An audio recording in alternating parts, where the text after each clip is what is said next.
What's up BX, c'est Yacine sur BX1.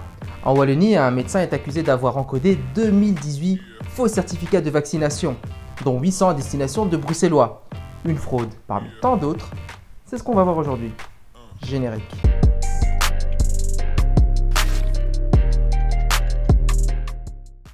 Le médecin en question se faisait payer en échange d'une fausse déclaration de vaccination. Concrètement, comment ça marche ?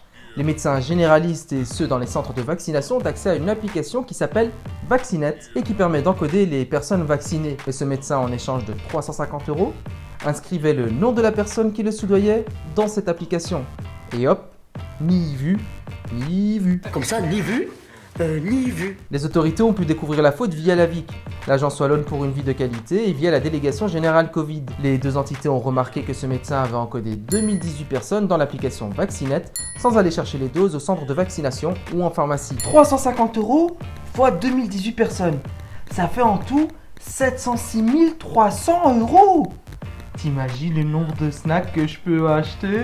Oh, le rêve, mon petit sandwich. Ouais.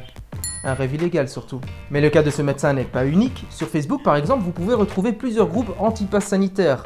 Et en scrollant dans ces groupes, vous tombez très vite sur des publications ou des commentaires de personnes proposant des Covid Safety Kits. Et si vous voulez en savoir plus, ces personnes vous invitent à leur envoyer un message sur leur compte Telegram ou Snapchat. Alors pour avoir ce pass frauduleux, vous devez écrire votre nom, prénom, date de naissance et pour certains, vous pouvez même choisir le nom du vaccin que vous souhaitez voir apparaître sur votre faux pass sanitaire. Ça me fait penser aux faux certificats médicaux que certains se procuraient en secondaire et qui revendaient pour 10 € quand même, hein. Ouais, mais ici, les faux pass sanitaires, ils sont pas revendus à 10 €. Le prix de certains faux pass sanitaires peut même aller jusqu'à 1000 €. À Bruxelles, certaines personnes ont par exemple reçu un message sur Messenger leur proposant un CST au prix de 750 €. Ça va, c'est moins que 1000 € en fait. Un business s'est carrément créé sur les réseaux sociaux.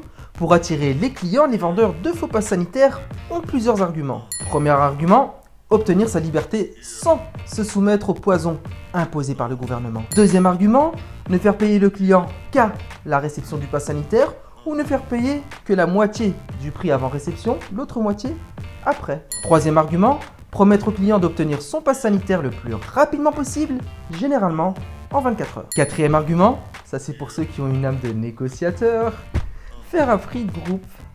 Ça c'est ceux qui sont forts, ça c'est les plus forts.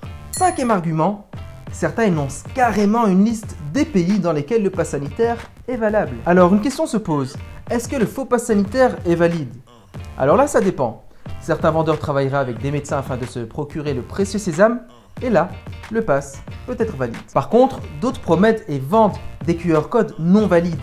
Et puis on le sait, comme toujours, certains ou certaines se font avoir avec des faux pass sanitaires vendus à un prix défiant toute concurrence par un vendeur étranger provenant d'un pays lointain. Les QR codes envoyés n'ont du coup aucune validité. D'autres moyens existent afin d'obtenir un faux pass sanitaire.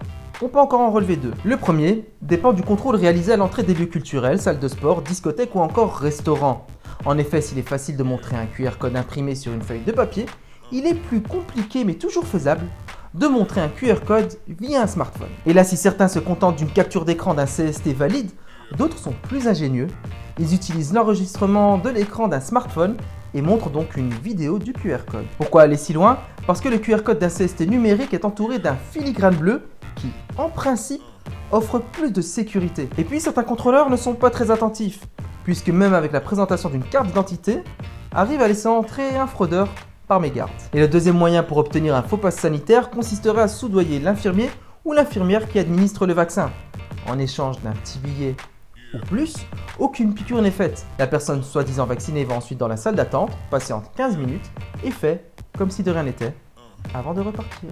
Voilà, cette vidéo touche à sa fin. Merci à vous de l'avoir regardée. Allez, je vais lancer un petit pavé dans la mare.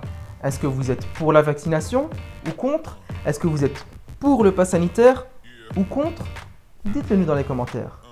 Quant à moi, je vous dis à la semaine prochaine. Ciao les amis.